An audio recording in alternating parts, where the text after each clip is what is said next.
O poder, a moralidade e o Übermensch.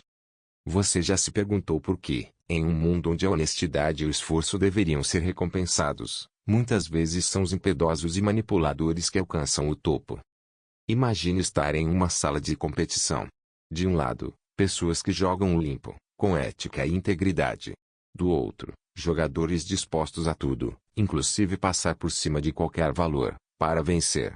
E, para nossa surpresa, são justamente esses últimos que, com frequência, dominam o jogo. Como isso é possível? Será que o mundo realmente favorece os piores? Essa é uma pergunta que inquieta a humanidade há séculos.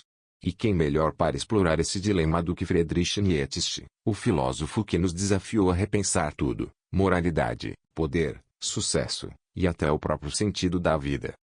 Prepare-se para uma reflexão intensa. Você vai se surpreender com a verdade por trás das engrenagens que movem o poder no mundo em que vivemos. A história está repleta de exemplos perturbadores: imperadores, tiranos, CEOs implacáveis. Pessoas que não chegaram ao topo por virtude, mas por sua habilidade de manipular, controlar e, muitas vezes, destruir. São líderes que ignoram a moralidade em nome da ambição, e, paradoxalmente, são justamente os mais bem-sucedidos. Como entender esse paradoxo? Se vivemos em uma sociedade que preza por justiça e ética, por que quem mais infringe essas regras parece prosperar? A pergunta central é: o sucesso baseado na imoralidade é sustentável? Ou será que, por trás dessa conquista desenfreada, existe um vazio que, cedo ou tarde, leva à ruína? Ou pior, será que o único caminho para o poder verdadeiro é, de fato, abandonar a moral? Nietzsche nos oferece uma resposta provocadora. Para ele, o poder não é bom ou mau, ele simplesmente é. O poder não pede licença. Ele se impõe. Em sua filosofia, Nietzsche apresenta dois sistemas morais opostos: a moralidade do mestre, dos fortes, criadores e líderes natos, e a moralidade do escravo, dos submissos, dos que exaltam a obediência, a humildade e a resignação como virtudes máximas. A moral do mestre é ativa. Cria, impõe, transforma. A moral do escravo é reativa.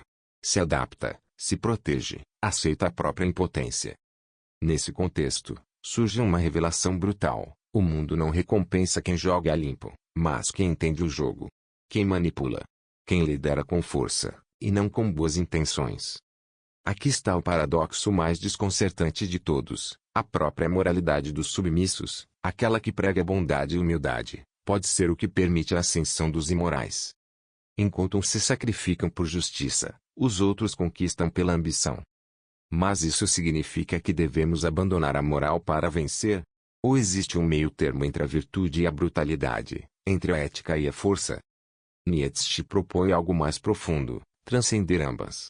Não se trata de ser bom ou mal, moral ou imoral. Trata-se de ir além. É aí que entra o conceito mais revolucionário de Nietzsche, o Übermensch, o além do homem. O Übermensch é aquele que rompe com os valores impostos pela sociedade. Ele não se curva a padrões morais herdados, ele cria os seus próprios. Ele não vive para agradar ou se encaixar. Ele vive com propósito, autenticidade e força interior. Enquanto muitos jogam o jogo da sociedade tentando vencer com as regras dos outros, o Übermensch cria um novo jogo. Um novo caminho.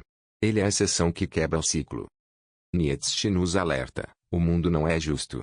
Acreditar que os virtuosos sempre vencerão é uma ilusão confortável, mas falsa. O poder raramente recompensa os mais bondosos. Com frequência, premia os mais audaciosos. Os que ousam. Os que não têm medo de criar sua própria verdade, mesmo que isso os torne párias.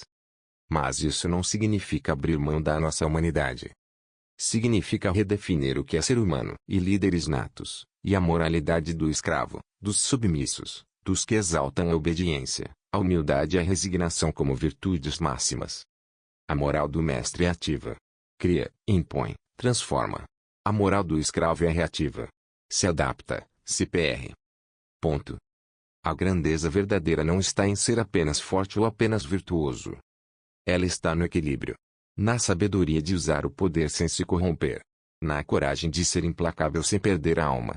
Na ousadia de construir o próprio caminho, mesmo que ele desafie tudo que foi ensinado como certo. Ser Ubermensch é entender o jogo, mas não ser escravo dele. É dominar a arte da guerra sem esquecer por que se luta. Se você chegou até aqui, é porque está pronto para enxergar o mundo com outros olhos.